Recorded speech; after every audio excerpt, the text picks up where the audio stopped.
કે જ્યારે આ બનાવ બન્યો ને ત્યારે અમારા એક સાથી મિત્રએ મીડિયામાં એવું કીધું હતું કે અમે ગોંડલનું પાણી પીશું. અમારા બાપ દાદાઓ સંઘર્ષ કરતા આવ્યા છે, વર્ષો સુધી એને પાણી માટે સંઘર્ષ કર્યો છે. તમે 84 ગામ બંધ કરી દો ને તો એક દિવસમાં અમે તરસ્યા નહીં મરી ગઈ.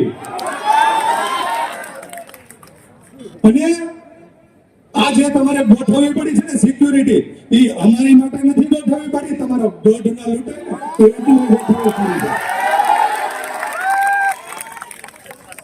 મારો દલિત સમાજ પહેલાથી સંઘર્ષ કરતો આવ્યો છે ને સંઘર્ષ કરતો રહેશે. પણ હવે કોઈનો અત્યાચાર સહન કરી લેવામાં નહીં આવે, આજે નહીં આવે ને કાલે નહીં આવે. ધમકીઓ તો તમને દેતા પહેલેથી આવડે છે, દેતા રાખજો. અમે એવી ધમકીઓ ખિસ્સામાં નાખીને ઘણા જ કરીએ.